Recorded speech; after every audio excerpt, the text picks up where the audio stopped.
그리스도 이름으로 기도합니다. 아멘. 네, 하나님 말씀 보도록 하겠습니다. 로마서 14장 1절부터 12절까지의 말씀입니다. 로마서 14장 1절부터 12절까지의 말씀. 저와 여러분이 한 절씩 교독하고 마지막 절은 합독하도록 하겠습니다. 네, 교독합니다. 믿음이 연약한 자를 너희가 받되 그의 의견을 비판하지 말라.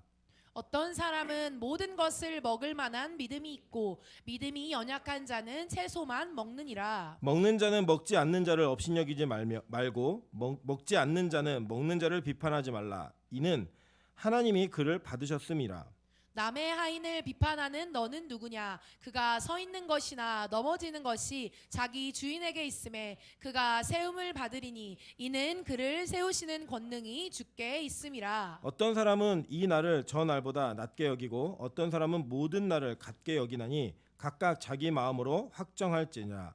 나를 중히 여기는 자도 주를 위하여 중히 여기고 먹는 자도 주를 위하여 먹으니 이는 하나님께 감사함이요 먹지 않는 자도 주를 위하여 먹지 아니하며 하나님께 감사하느니라. 우리 중에 누구든지 자기를 위하여 사는 자가 없고 자기를 위하여 죽는 자도 없도다. 우리가 살아도 주를 위하여 살고 죽어도 주를 위하여 죽나니 그러므로 사나 죽으나 우리가 주의 것이로다. 이를 위하여 그리스도께서 죽었다가 다시 살아나셨으니 곧 죽은 자와 산 자의 주가 되려 하심이라. 내가 어찌하여 내 형제를 비판하느냐? 어찌하여 내 형제를 업신 여기느냐? 우리가 다 하나님의 심판대 앞에 서리라. 기록되었을 때 주께서 이르시되 내가 살았노니 모든 무릎이 내게 꿇을 것이요 모든 혀가 하나님께 자백하리라 하였느니라. 이러므로 우리 각 사람이 자기 일을 하나님께 짓고 하리라. 아멘. 네, 우리 주변에 있는 분들에게 한번 이렇게 인사하도록 하겠습니다. 내 옆에 당신이 앉을 줄 알았습니다. 네, 우리가 이렇게 올 때 좀 그런 기대감 없으십니까? 오늘은 누가 내 옆에 앉을까? 뭐 이런 기대감 전혀 없으신 얼굴이시군요. 그런데 앉고 보면 오늘 이분이 내 옆에 앉다니. 우리 다시 한번 인사하겠습니다. 당신같이 귀한 분이 내 옆에 앉아서 너무 다행입니다.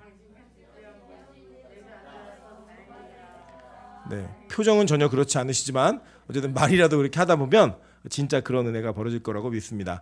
우리 빛가소금교회가 하나님 은혜 가운데 이렇게 한 사람 한 사람이 예배자로 서가는 일들을 하나님께서 이루어 가셔서 너무 감사하고 또 그 감사 속에 저와 여러분이 주인공이 되어서 더 감사하다고 생각합니다. 이 예배 가운데 여러분 귀한 은혜를 누리시기를 주님의 이름으로 축원합니다. 네, 오늘 로마서 14장 1절부터 12절까지의 말씀을 가지고 하여가라는 제목으로 하나님 말씀 증거하도록 하겠습니다. 제 어렸을 적에 그 중학교, 고등학교 요 시절에 이제 그 나이 든 세대와 나이 들지 않는 세대를 구분하는 이게 방법이 있었고 대학생 시절에 구분하는 방법이 있었습니다. 근데 그 내용 중에 하나가 뭐였냐면 그때 당시에 종로에 이렇게 놀러 가면 포장마차가 쭉 이렇게 많이 났어요, 길거리에. 그러면 이제 핫도그를 파는데 거기다 케첩으로 HOT라고 딱 써줍니다. 그럼 이제 그거를 핫으로 있는 사람들은 나이가 든 사람들이었고 HOT라고 있는 사람들은 신세대들이었어요. 근데 지금 오늘 설교 제목이 하여가라는 제목이거든요. 근데 제가 아까 잠깐 잠결에 잠깐 자는데 들었는데 우리 민전사님이 하여가가 뭐냐고 이렇게 물었고 우리 이주영 목사님도 진짜 설교 제목이 하여가냐고 이렇게 물었어요. 근데 이 하여가가 신세대들한테 저희 세대한테 하여가 이렇게 얘기하면 제일 먼저 생각나는 게 내게 모든 걸 뺏겨버렸던 마음 뭐 이런 거예요. 이거 서태지 노래. 서태지가 하여가라는 제목으로 이렇게 음반을 내 가지고 한참 인기가 많을 때 이렇게 그 히트를 쳤던 기억이 있습니다. 그래서 제가 그 가사를 이렇게 하는데 다 알더라고요, 제가. 그래서 와, 나도 노래를 다 이렇게 완곡을 하는 게 있었구나, 이렇게 랩인데 그런 생각이 들었고 우리 권사님들 장로님 세대 하여가 그러면 이게 뭐죠? 고시가 딱 생각나실 거예요. 이게 언제냐면 그 이방원이 그 고려 시대에 굉장히 유명한 문신이었던 정몽주에게 정몽주 썼던 시죠. 그래서 내용이 뭐죠? 이런들 어떠하리 저런들 어떠하리 만수상 드렁치기 얽혀진들 어떠하리 우리도 이같이 얽혀져 100년을 누림이 어떠하뇨 이렇게 시를 썼더니 이 정몽주가 뭐라고 답을 했죠? 이 몸이 죽고 주고 100번 고쳐주고 백골이 진토되어 넋이라도 있고 없고 임양한 일편하시며 가실 줄 있으랴. 이 시로 이제 서로 되게 운치 있지 않습니까? 그게 뭐예요? 너 우리랑 같이 새로운 나라를 이루어보자.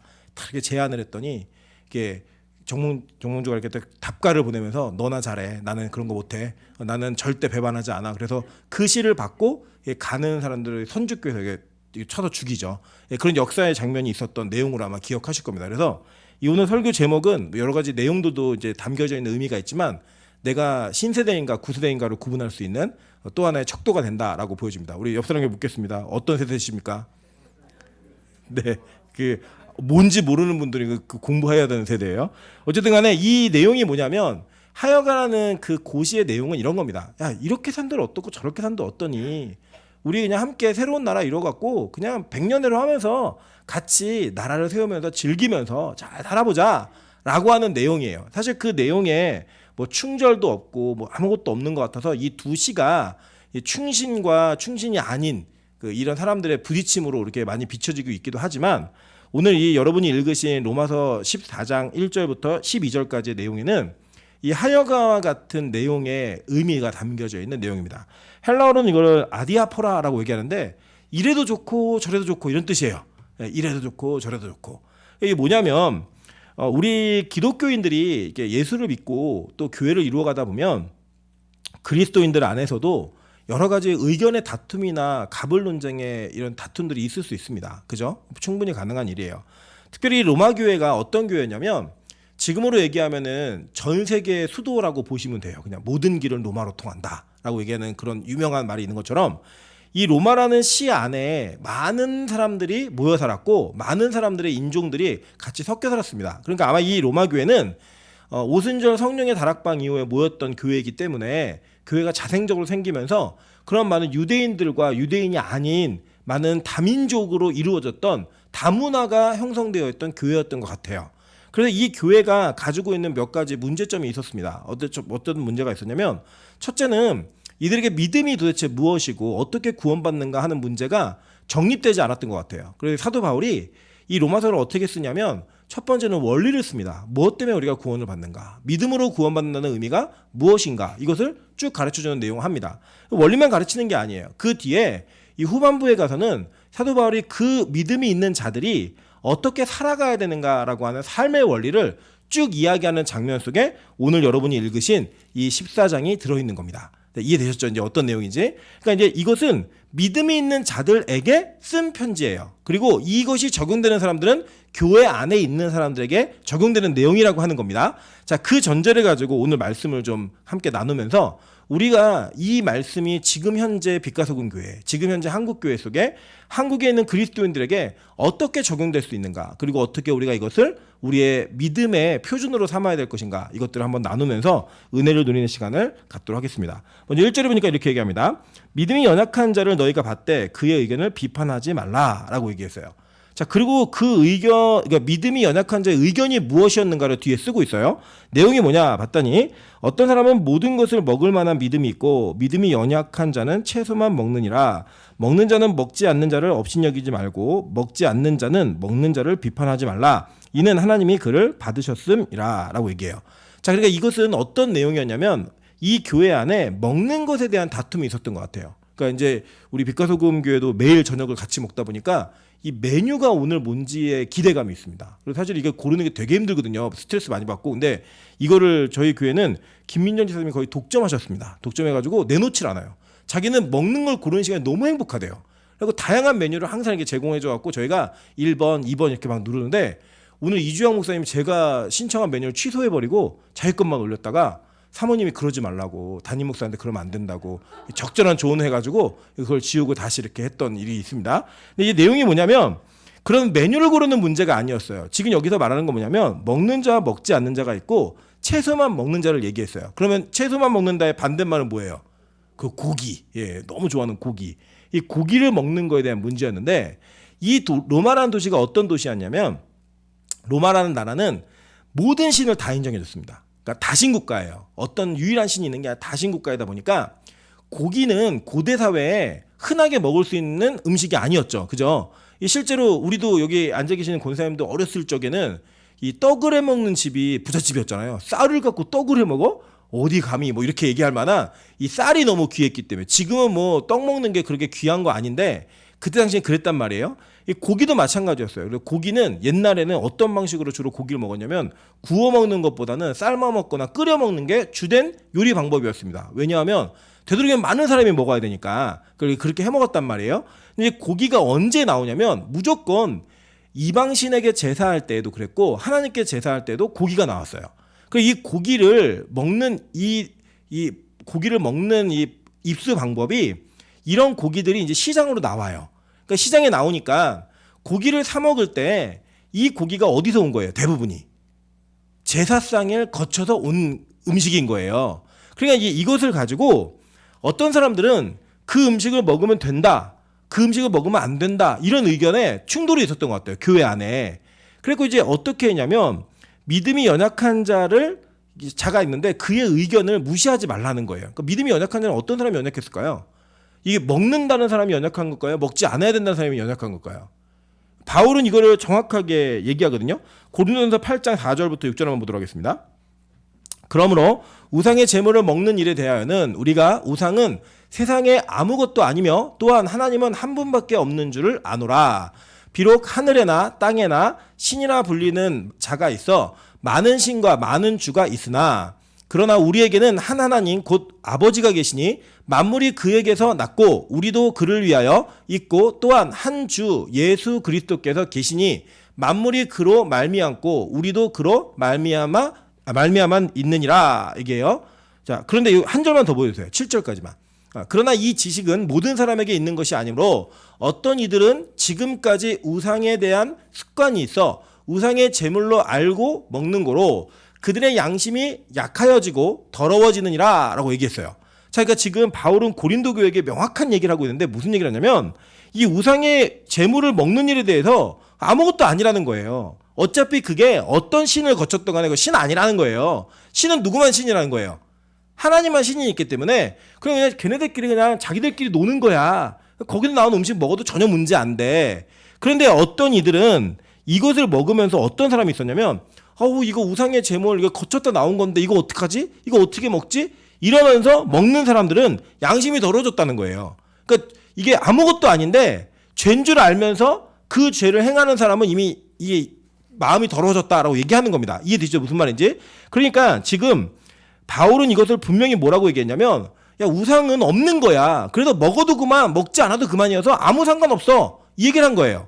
자, 예수님도 비슷한 얘기를 동일하게 하십니다. 마태복음 15장 16절부터 20절입니다.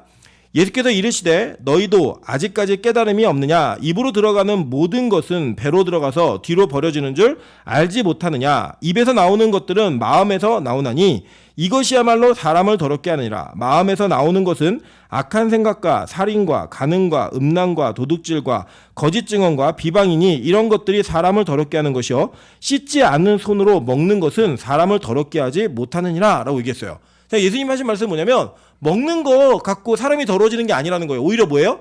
네 입에서 나오는 걸로 너희가 더러워지는 거지 먹는 걸로 더러워지는 게 아니야 라고 말씀하셨다고요. 자, 그러니까 예수님이 뭐 우상의 제단을 거친 이 음식을 먹는 거 먹지 않는 거 이거 중요하게 여겼어요? 아니면 입에서 나오는 걸 중요하게 여겼어요?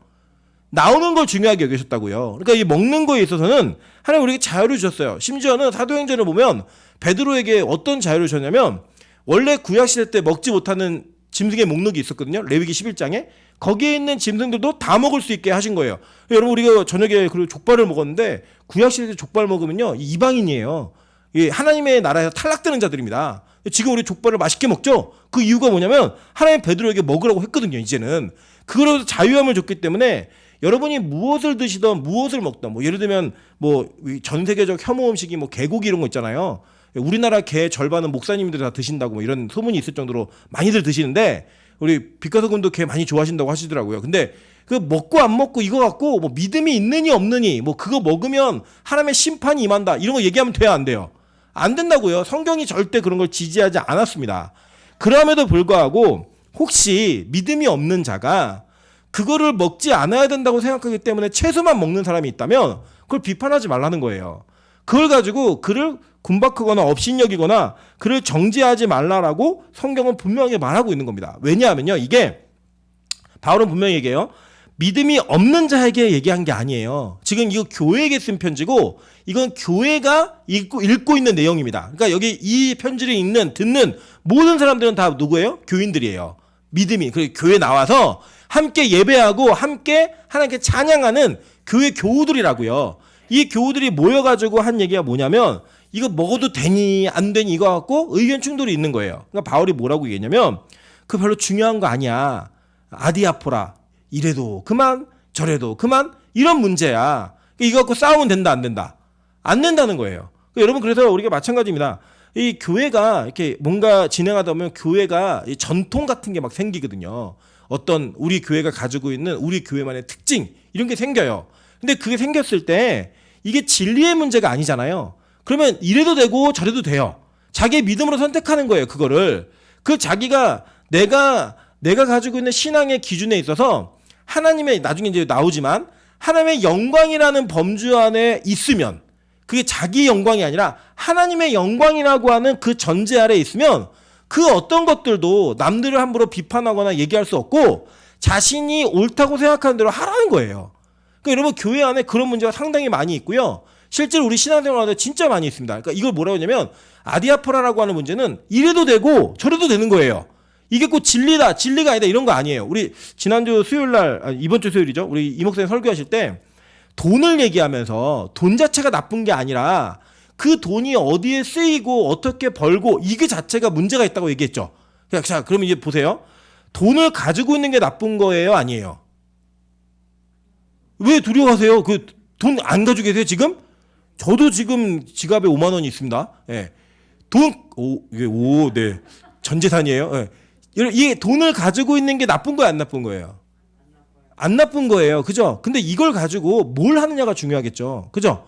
이걸 가지고 제가 예를 들어 이걸 가지고 술과 담배를 사 먹었어요. 목사가. 그럼 이게 뭐예요, 지금? 죄를 짓는 데 쓴 거기 때문에 그 돈은 어떻게 쓰인 거예요? 나쁘게 쓰인 거죠. 그래서 그 사람의 돈이 있으면 돼요, 안 돼요? 안 되는 거예요. 그래서 제가 이걸 가지고 어려운 자매를 도왔어요. 누굴 도울까요? 우리 저보다 어려운 사람이 없네요, 여기. 예. 어디 어려운 사람을 도왔어요, 제가. 예. 그 도우면은 그 돈은 좋은 거예요, 나쁜 거예요? 좋은 거죠. 그죠? 돈이 좋고 나쁨은 그걸 사용하는 사람의 의도와 소유하고 있는 사람이 가지고 있는 그거에 따라 다르고요. 돈을 어떻게 가졌냐가 되게 중요하겠죠. 예를 들어서 제가 민전사에 돈을 훔쳤어요. 5만 원을. 이 돈은 좋은 거예요, 나쁜 거예요? 나쁜 거예요. 그죠? 근데 이주영 목사님이 저한테 5만 원 용돈을 줬어요. 정말 그랬으면 좋겠어요. 네.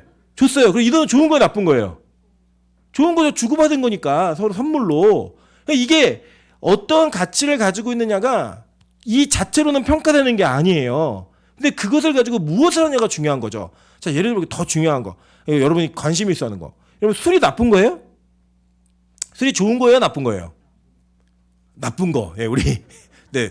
지긋지긋한 분들이 계시죠. 또 이것 때문에 이거 나쁜 거예요. 이렇게 얘기 딱 해요. 예. 근데 술 자체는 좋은 거다 나쁜 거다라고 성경은 어느 한쪽으로 얘기하고 있지 않아요. 예를 들면 예수님 시대에 예수님이 드셨던 포도주는 약 11도씨의 그 도수 함량이 있는 술입니다. 그러니까 포도 주스 이런 개념이 아니고요. 맥주보다는 조금 세고 소주보다는 약한 이 정도의 먹으면 취하는 그런 술이었어요. 근데 이 포도주를 바울은 자기의 영적 아들인 디모데에게 네 위장병을 위해서 약으로 쓰라라고 얘기해서 그 약을 먹게 했어요. 그러면 디모데에게 포도주는 좋은 거예요, 나쁜 거예요? 좋은 거죠. 그죠? 근데 노아는 포도주를 먹고 뭐 했어요? 벗고 자기 하체를 다 드러냈죠. 이거 좋은 거예요, 나쁜 거예요? 나쁜 거죠. 그죠? 그러니까 술 자체가 좋은 거다 나쁜 거다라고 얘기할 수 없어요. 그걸 먹고 뭘 하느냐가 중요한 거죠. 근데 우리나라는 대부분 술 먹고 뭐 해요? 뭐 한다고요?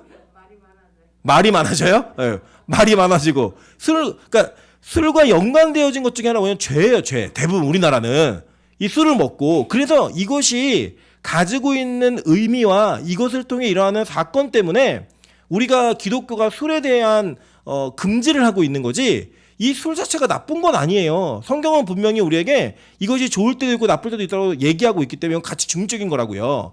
근데 이걸 가지고 어떤 사람들은 이거 된다 안 된다를 여러 가지 논쟁들을 많이 하고 있는데 자기 믿음이 연약한 자, 믿음이 있는데 연약함이 있으면 그걸 가지고 굳이 막 죽이느니 살리느니 싸우지 말라는 거예요. 바울의 이야기는. 이런 문제가 실제로 많이 있음에도 불구하고요. 이런 게 누구에게 강해지냐면요. 신앙생활을 오래 했던 사람들. 그리고 신앙에 대한 확신인 사람들. 이런 분들에게 이게 너무나 강한 현상적인 일도 드러나요. 이렇게 안 하면 안 되는 거예요. 이렇게 해야만 되는 거예요. 그래서 그거 자체가 우리에게 또 다른 율법의 굴레를 씌울 수밖에 없는 이런 일들이 벌어진다라고 하는 겁니다. 바울은 이것을 철저하게 경계하면서 뭐라고 얘기하냐면 먹지 않는 자는 먹는 자를 업신여기지 말고 먹는 자는 먹지 않는 자를 업신여기지 말고 먹지 않는 자는 먹는 자를 비판하지 말라라고 얘기하면서 뒤에 뭐가 달렸어요? 이는 하나님이 그를 어떻게 했대요?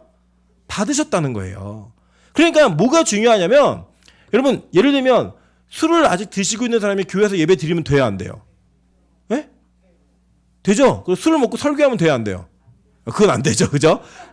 술을 먹고 교회 안에 들어와서 예배하는 분이 있을 수 있잖아요. 그죠? 그러면 그분이 아직 자신의 믿음이 연약해서 술은 끊지 못했지만 이 술을 먹고 있는 와중에서도 예배하러 왔다면 그의 믿음은 하나님이 주신 거고 하나님이 그를 어떻게 하신 거예요? 받으신 거라고요. 그래서 이 술은 누가 끊는 거예요? 결국 하나님이 끊어주시는 거지 자기가 끊는 게 아니라고요. 그걸 기다리는 시간과 이 노력이 필요한 거예요. 우리에게.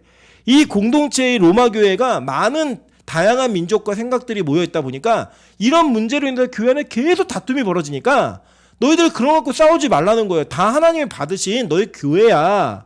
이걸 얘기하고 있는 거예요. 그래서 바울은 이것을 이야기하면서 절대로 너희들 먹는 거 갖고 싸우면 안 돼. 얘기하는 거예요.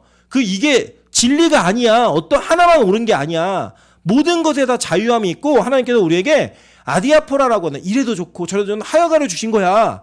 절대 그거 갖고 싸우지 마. 이 얘기했어요. 자, 두 번째 뭘 얘기하냐. 4절 볼게요.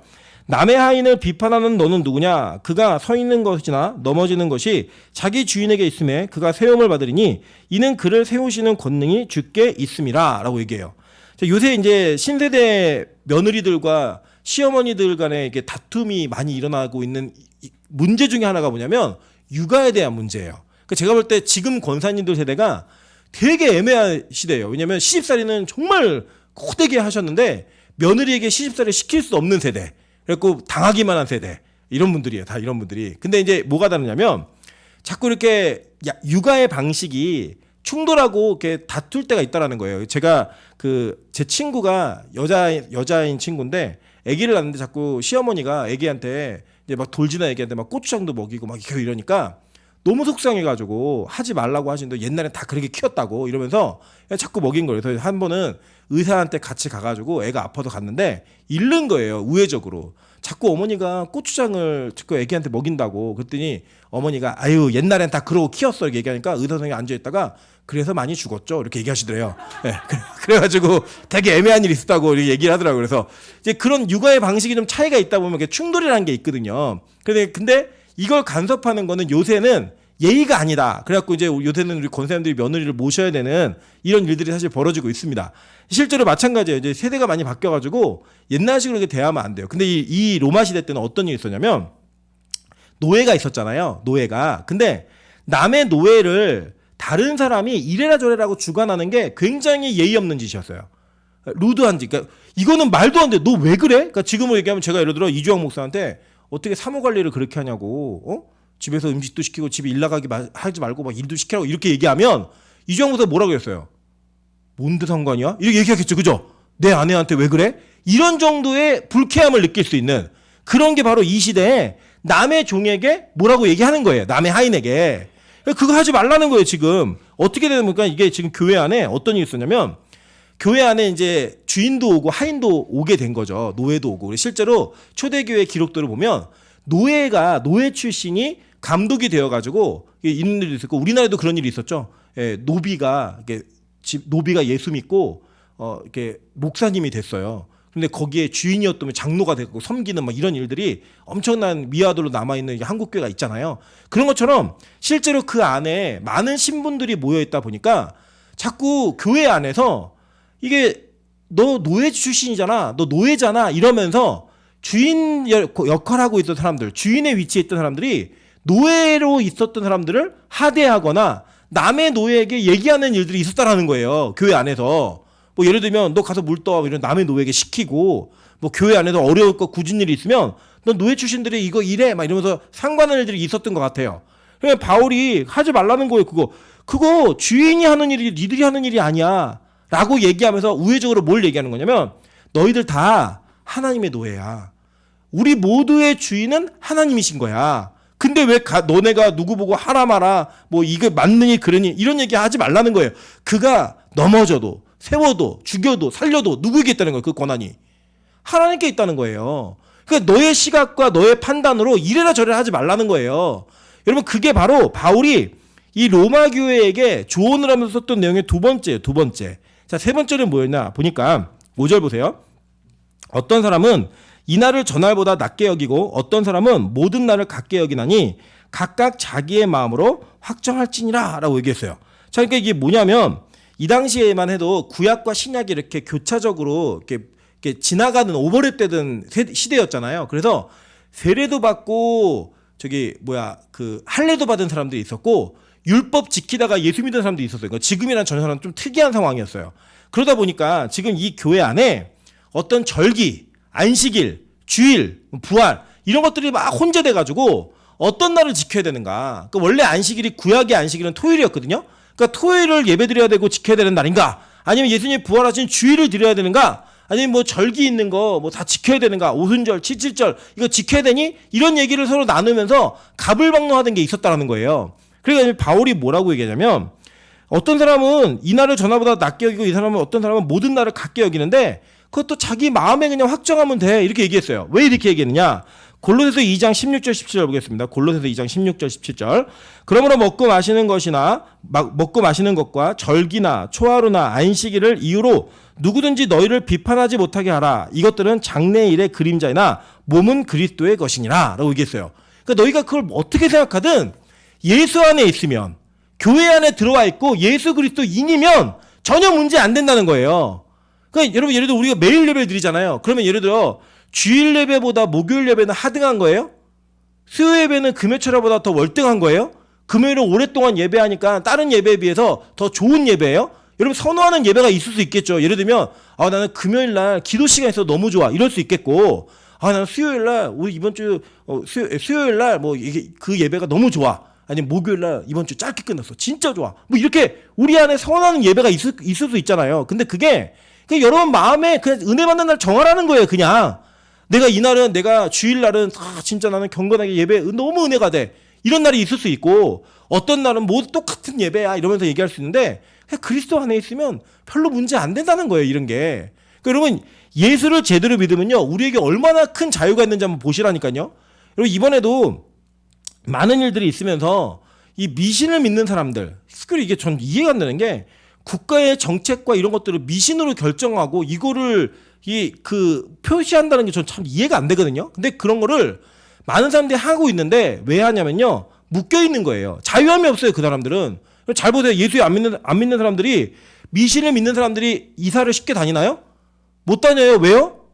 손 없는 날 가야 되거든요. 그래서 손 있는 날은 갈 수 있어요? 없어요? 이사를? 못 가요. 근데 그날은 이삿짐에다가 싸다고요. 그러니까 예수 믿는 사람은 언제 이사를 가야 돼요? 손 있는 날 가셔야 되는 거예요. 왜요? 우리는 그거로부터 자유한 자들이기 때문에 전혀 문제가 안 되는 거예요. 이래도 그만 저래도 그만인 거예요. 그러니까 언제 가야 된다? 손 있는 날 이사합니다. 빛가서공교회 성도님들께서는. 그 권사님들 중에 그거 따지고 계신 분 있으면요. 아이고 제발. 그거 안 돼요 그거. 어느 권사님이 고민이 있다고 무슨 고민이 있으냐고 여쭤봤더니 며느리랑 아들이랑 며느리들 예비 며느리하고 사주를 봤는데 사주가 안 맞는다고. 제가 기절하는데 권사님의 입에서 나온 거예요. 권사님 입에서.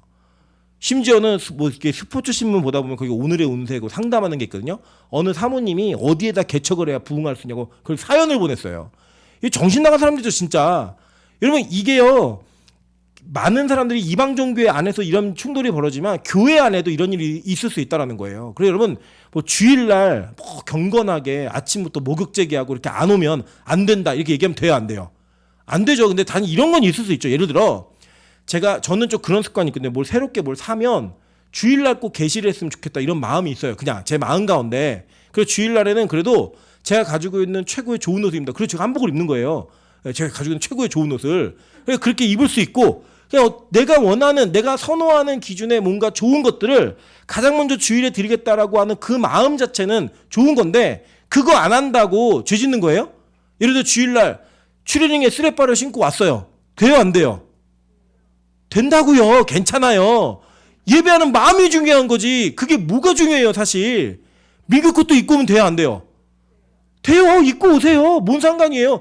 우리 몸이 여기 와서 하나님께 예배드리는 게 중요한 거지 그게 별로 중요한 문제가 아닌데 우리는 그런 것들로 자꾸 판단한다는 거예요. 예를 들면 제가 되게 재밌었던 일이 있었는데 우리는 지금 실내에서 모자 쓰는 거를 굉장히 이렇게 예의 없다고 생각하죠. 여기 두 분께서 모자를 쓰고 계세요 지금. 근데 너무 놀라운 사실은 이분들이 신세대가 아니라 구세대신 거예요. 근데 이제 신세대한테 이게 모자를 쓰지 말아라 그러고 얘기하는데 뭐라고 얘기하냐면 우리나라는 원래 갓을 쓰던 민족이라고. 실내에서 모자 쓰던 민족인데 왜 우리나라의 전통을 무시하시냐고. 모자 쓰면 돼요 안 돼요? 돼요. 쓰세요 그냥. 그거 벗기려고 노력하지 말고 우리 안에 진리가 아닌 문제에 있어서 자유함을 주는 것은요 전혀 문제가 안 되는 거예요. 다만 바울은 여기에다가 뭘 얘기하고 있냐면 이렇게 근거를 달고 있어요. 자 보세요. 자 나를 중히 여기는 자도 주를 위하여 중히 여기고 먹는 자도 주를 위하여 먹으니 이는 하나님께 감사하며 먹지 않는 자도 주를 위하여 먹지 아니하며 하나님께 감사하느니라. 자 그러니까 뭐예요? 이게 행동은 다를 수 있어요. 선택도 다를 수 있어요. 근데 뭐는 똑같냐? 목적이 똑같아요. 뭐냐? 목적은 하나님께 감사함이요. 그죠? 하나님을 중히 여기는, 주를 위하여 중히 여기는. 내가 예수를 위해서 하나님을 위해서 생각해 보니까 난 이게 옳다고 생각해. 그래서 그걸 선택하는 거예요. 그러니까 이들의 행동 양식은 달랐지만 마음은 같아요, 안 같아요? 같은 거예요. 그죠? 먹는 자도 먹지 않는 자도, 그죠? 어떤 나를 중히 여기는 자도 중히 여기지 않는 자도 다 목적이 똑같은 거예요. 뭐예요? 주를 위해서 중히 여기고 그것을 통해서 하나님께 감사하는 거예요. 하나님, 내가 고기를 먹을 수 있다니요. 감사한 거예요. 그냥 그것 자체가. 하나님, 내가 이 날에 예배할 수 있다니요. 이게 감사한 거예요. 그냥 그거면 된다는 거예요. 그 마음이 더 중요한 거지 특정한 행동 양식이 중요한 게 아니다예요. 다만 이제 이렇게 교회 안에 다문화가 있다 보면은 여러 가지 질서의 어려움이 생길 수 있으니까 하나님께서 이 땅에 교회를 많이 주신 거예요. 그래서 그 교회가 맞는 교회가 있다 없다? 있어요. 예를 들면 박수 치는 게 너무 힘든 분들이 있거든요. 예배 시간에 찬양하면서 박수 치는 게. 그런 분들은 어디 가야 돼요? 고신칙 교회 가면요 너무 조용해요. 박수를 어디서 쳐요? 큰일 나요. 거기는 그냥 박수 치지 않아요. 예.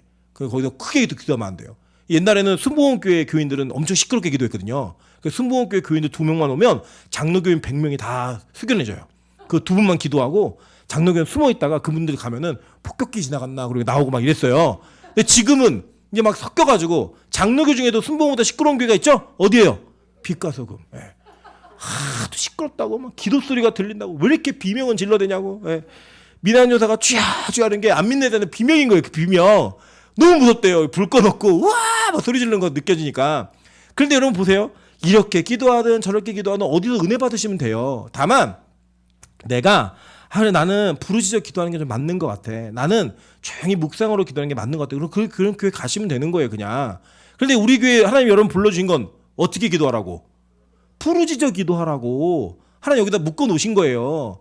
부르짖어 기도 못하는 분들은 이제 어쩔 수 없지만 이제 바뀌는 거죠. 그 아까도 제가 이주영 목사가 그런 얘기했어요. 이주영 목사한테 어떤 얘기 들었냐면 목사님 우리 교회 오신 지 3년 됐거든요. 3년 됐는데 이제 12월 되면 딱 3년 되는데 목사님 뭐라고 얘기했냐면 자기는 여기 오기 전에 주여 삼창을 제대로 해본 적이 없대요. 근데 요새는 어때요? 부흥사 같아요. 예. 네. 그리고 무슨 얘기를 하냐면 자기가 다른 애들이랑 모여있으면 특이한 사람이 됐대요. 벌써 이제. 주여 이걸 하고 이거를 완전히 다른 사람이 되었다라고 얘기하잖아요. 그러니까 원래는 고신교회 교인이었는데 지금 순복음교회 교인으로 바뀌었어요. 고신교회 목사였는데 순복음교회 목사로 바뀐 이런 일이 있죠. 그러니까 하나님이 우리를 바꿔주시는 거예요. 거기 상황에 맞게 기도하게 만드시고. 요새 제가 놀라는 거는 여기 청년들 제가 6월달에 부임해서 8월달에 하늘문에 데리고 올라갔는데 얘네들 난리가 난 거예요. 우리 교회 목사님 잘못 왔다고 2단인 같다고. 예. 2주하는 4단이라 그랬어요. 저보고. 막 그랬던 애들이 이제 왜 그러냐면 기도할 때 막 찬양할 때 이상하게 한다. 왜 그렇게 기도하냐. 그랬던 애들이요. 요새는요. 제가 빛과 소금 교회 티를 입잖아. 우리 애들 못 찾아요. 기도를 하는데 얼마나 격렬하게 하냐면 제가 우리 교회 민정이가 맞나? 제가 우리 교회 희원이가 맞나? 할 정도로 하늘문화 돼가지고 막 이러면서 기도하고 희한해요 막. 예, 우리 민주는 눈 뜨고 기도하거든요. 막 눈 뜨고 막 이러고 기도하거든요. 예, 막 그렇게 기도하는 모습들을 보면요. 신기해요. 그런데 하나님이 우리를 그렇게 기도하게 만드시는 과정을 또 이게 옳다 저게 옳다 이런 게 아니라 왜 그렇게 기도하겠어요? 주를 위해서 기도하는 거고 감사해서 그렇게 기도하는 거예요. 그냥 얼마나 감사해요. 제가 이번 주일날 너무 기뻤어요. 어떤 말이 기뻤냐면 사실 제 안에 어떤 마음이 있냐면 저는 여러분에게 하늘문을 더 많이 소개하고 싶어요. 왜 그러냐면 원장님이 이제 사역의 마지막 후반부시거든요. 그러니까 제 생각에는 이렇게 왕성하게 사역할 수 있는 날짜가 얼마 안 남으셨어요. 그러니까 제 이제 아들로서 갖는 어머니의 애틋한 마음도 있어요. 그래서 근데 그때 그 애틋한 마음과 동시에 우리 교인들에 대한 욕심이 있어요. 어떤 욕심이 있냐면 어머니의 사역이 조금 시들기 전에 더 시들기 전에 빨리 우리 교회가 전체가 이 영향권 안에서 은혜를 받고 그 영적 DNA를 빛가수금교에 심었으면 좋겠다. 이 끝을 잘 들으셔야 돼요. 어디다 심어야 된다고요? 빛가수금교에 심었으면 좋겠다. 이 욕심이 있어요, 제 안에. 그런데 제가 이 가족관계이다 보니까 이거를 너무 땡기는 게 제 안에서 혹시 오해하지 않을까? 오해하지 않으실까? 이런 마음 때문에 제가 더 먼저 말씀 못 드리는 게 있어요. 그런데 이번 주일날 우리 권사님들이 모이셔가지고 우리도 하늘문에 좀 기도했으면 좋겠다고 그 의견이 모아지신 거예요. 그래갖고 권사님끼리 먼저 그럼 우리 하루 가자고 이래서 주일날 가시기로 했어요. 제가 이 얘기를 왜 하냐? 그때 얘기 나오고 이제 더 안 가실까봐 제가 예배 시간에 그냥 탁 얘기해버린 거예요. 왜냐면 제가 한 얘기가 아니니까 권사님 스스로 한 얘기니까. 그래서 지금 뭐 최경수 집사님 이런 분들도 남편한테 물어보고 자기도 가겠다고 얘기하고 우리 최재형 권사님은 별로 그럴 마음이 없지만 가실 거라고 믿고 있어요. 예. 그래서 우리가 다 같이 가는 거예요. 그냥 가서 예배 드리는 거예요. 언제? 주일 저녁에 함께 예배로 다니시는 거예요. 그냥 여러분 그래 가서요 우리가 기도하는 거예요. 그리고 왜 저렇게 기도하지? 그럴 수 있어요. 왜요? 주를 위해서 하니까, 감사해서 하니까. 왜 묵상으로 기도하지? 그럴 수 있어요. 주를 위해서 하니까, 감사해서 하니까. 근데 그게 자기를 위한 거면 안 된 거예요. 난 땀내기 싫어. 나는 이거 너무 목소리 싫을까봐 나는 그냥 이렇게 기도 안 할래. 이러면 안 된다는 거예요. 나는 저렇게 기도하면 사람들이 날 이상하게 볼까봐 나는 그거 이미지 때문에 나 이미지 관리해야 돼. 그러면서 이러면서 묵상 기도 안 된다는 거라고요. 그게 뭔지 아시겠죠? 그러니까 목적이 뭐여야 돼요? 하나님을 위해서, 주를 위해서. 이게 목적이라면 모두 된다는 거예요. 모두. 여러분 그래서 보세요. 우리가 할 수 있는 선택의 여지, 그리고 우리가 할 수 있는 여러 가지 우리 취사 선택의 문제가 분명히 있어요. 근데 이게 진리가 아닌 문제라면 여러분의 자유가 있다 없다? 있어요. 근데 그 자유의 근본적 결정은 뭐 때문에 돼야 된다? 주를 위해서 해야 된다는 거예요. 하나님을 위해서 해야 되고 감사로부터 나온 근원이어야 된다는 거예요. 뭐 예를 들면 나는 우리 목사님이 싫으니까 목사 얘기하면 무조건 반대로. 이게 아니라 하나님께 감사하는 마음 때문에 할 수 있는 이런 은혜가 있어야 된다고 성령이 얘기하는 거예요. 왜냐? 이게 바울이 되게 무서운 얘기를 합니다. 7절 보세요. 우리 중에 누구든지 자기를 위하여 사는 자가 없고 자기를 위하여 죽는 자도 없도다 라고 얘기해요. 그러니까 지금 이 말은 뭐냐면 너희들 다 자기를 위해 살고 죽는 자가 없잖아. 그러니까 뭘 해도 전에 자유함이 있는 거야. 이렇게 얘기하는 거예요. 그러면 이 자유는 뭐로부터 온 거예요? 이거는요, 내가 내 스스로 살고 죽는 자유가 없는 사람에게 온 자유예요. 뭔지 아세요? 이게 내 생명이 누구에게 있다는 거예요, 그러면. 하나님께 있는 자에게 준 자유라고요. 그럼 우리가 이 자유를 누릴 수 있어요, 없어요? 그게 쉽지 않죠? 여러분, 지금 여러분이 솔직히 죽고 사는 게 하나님께 달렸다고 믿으세요? 달리는 거 맞죠? 그 여러분, 오늘 최재훈 권사님 제가 오늘 끝까지 한번 보겠습니다. 자. 여러분 생각해보세요. 여러분 정말 주를 위해서 죽고 주를 위해서 먹고 주를 위해서 자고 여러분 그렇게 사세요? 그죠? 그러진 않으시네요. 자 보세요. 그렇게 하지 않는 자에게는 이 자유가 없는 거예요. 그러니까 예를 들어서 오늘 잘 됐다. 오늘 저 설교 들으니까 나 이제 술 마셔도 되겠네. 나 저 설교 들으니까 그동안 내가 정말 이거 막 금단이 왔는데 나 담배 펴도 되겠네. 이러면 된다 안 된다? 아니라는 거예요. 주를 위해서 죽을 수 있고 주를 위해서 살 수 있는 자에게만 이 자유가 있다는 거예요. 그러니까 그리스도인의 자유는요. 예수에게 완전히 종속된 노예가 되었을 때 오는 거예요. 이론이죠. 그죠? 그냥 우리 인간의 자유 그러면 마음껏 하는 게 자유잖아요. 근데 그게 아니라 예수에게 완전히 종속되어진 지배받고 통치받는 그것이 있을 때 자유가 있다는 거예요. 여러분 이게 얼마나 위대한 자유인지 아십니까? 왜냐? 그는 하나님의 통치를 벗어나지 않기 때문에 무엇을 해도 괜찮은 자유가 있는 거예요.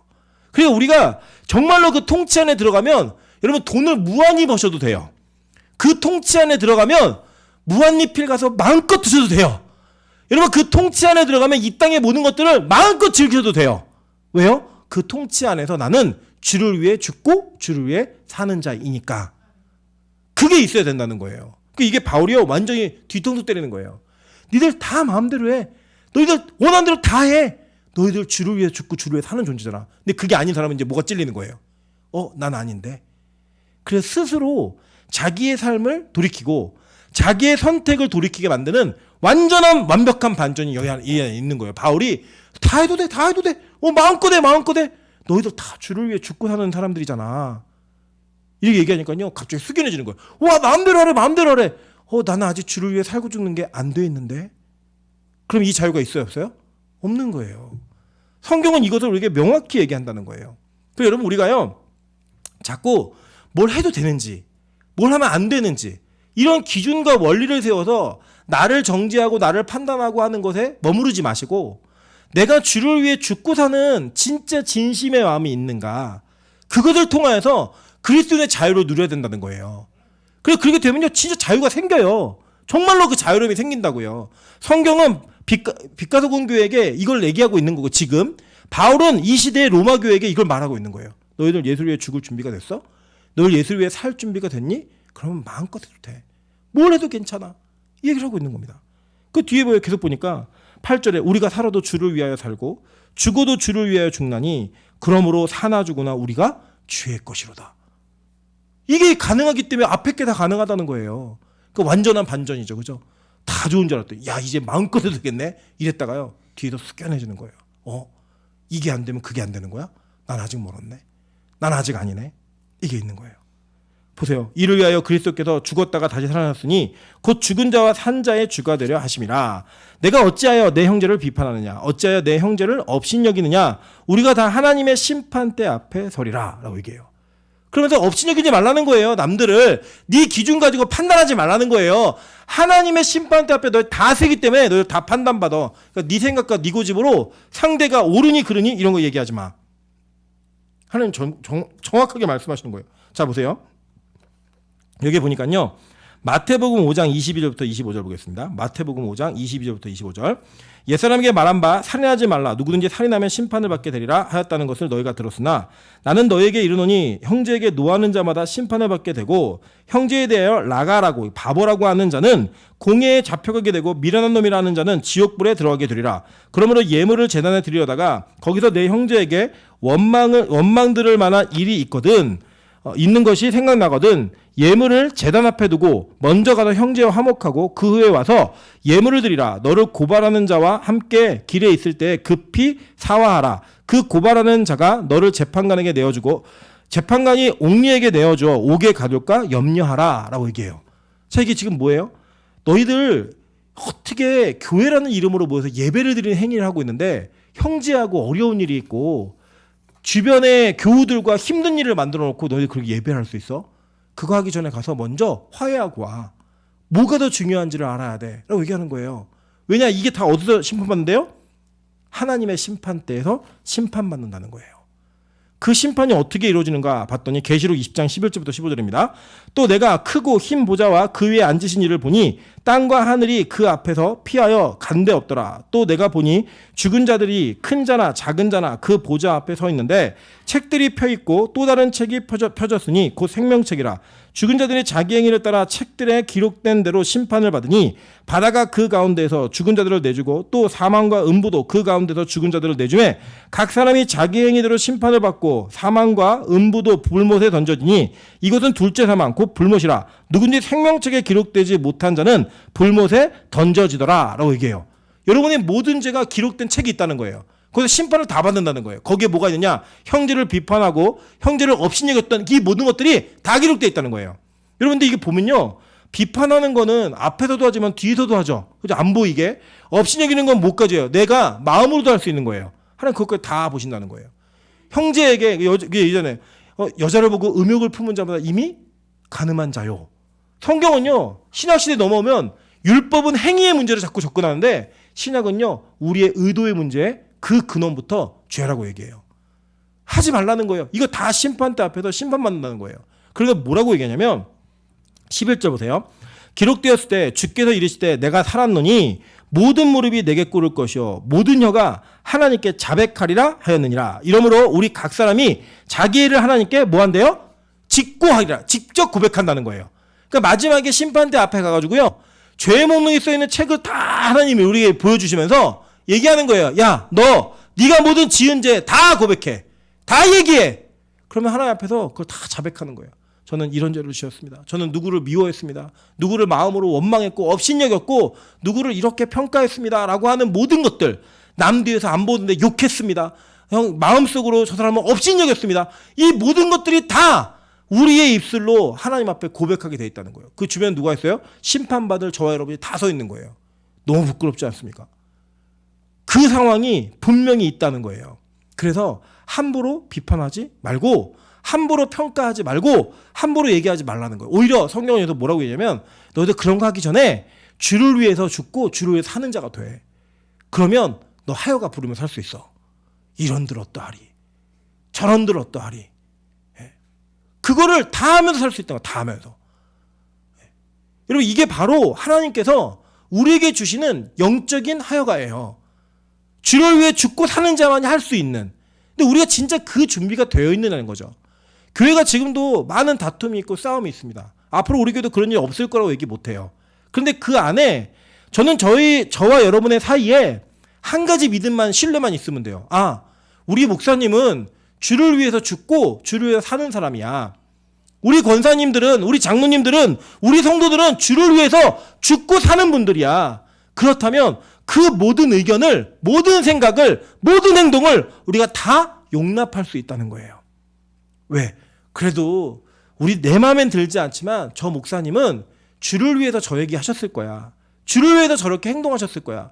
아유, 나는 저 장로님, 권사님 스타일은 맞지 않지만 저 권사님, 장로님은 그래도 주를 위해 죽는 마음이 준비된 분들이야. 그럴 때 왜 저거는 주를 위해서 한 행동이야. 그거 다 용납할 수 있다는 거 다. 저는 우리 빛가서 공교회가 그런 교회 됐으면 좋겠습니다. 저는 우리 교회가 공산주의처럼 목사가 하나 얘기하면 다 그렇게 생각해야 되고 이런 교회가 되고 싶지 않아요. 머리도요. 어떤 분은 뭐 파마도 하고 어떤 분은 묶기도 하고 막 빨간 머리도 있고 하얀 머리도 있고 막 그랬으면 좋겠어요. 그 다양성이 너무 좋아요. 그런데요. 중요한 건 뭐냐? 그 모든 근저에 누굴 위해서? 주를 위해서. 뭐를 위해서? 주를 위해서. 감사하는 마음으로. 그게 있다면 우리 영적 하여가 부를 수 있어요. 저는 우리 빛가서 공교회가 그런 찬양을, 그런 노래를 불렀으면 좋겠습니다. 하나님, 내가 주를 위해 죽을 준비가 됐거든요. 그러니까 이런들 어떻게 했고 저런들 어떻게 했습니까? 그러면서 제가 서태지 하여가 가사를 봤더니 이게 복음적이에요. 내게 모든 걸 뺏겨버렸던 마음 다시 내게 돌아오는 걸 느꼈지. 주님 앞에 다 뺏긴 거예요. 마음을 다 뺏긴 거예요. 주를 위해서 죽고 사는. 다시 다 돌아오는 거예요. 그러니까 마음대로 되는 거예요. 그러니까 얼마나 복음적이에요. 저는 서태지가 예수 믿어야 된다고 생각해요. 이 정도의 가사를 썼으면 영적 해안이 있는 사람이에요. 여러분 보세요. 먼저 하나님께 다 뺏기세요. 내 생명까지도, 목숨까지도. 그러면 다 할 수 있어요. 다. 목사님 이거 해도 되다. 묻지도 마세요. 그냥 그런 마음이 있으면 다 해도 돼요. 저 결혼해야 돼요? 안 해도 돼요? 그냥 주를 위해 죽을 마음이 있으면 해도 그만, 안 해도 그만이에요. 그냥. 예. 우리 뭐 그런 거 갖고 다 기도할 문제들도 있고 있는데 주를 위해 내가 죽을 준비가 되어 있다?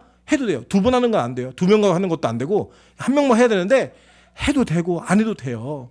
네. 주를 위해서 할 수만 있다면.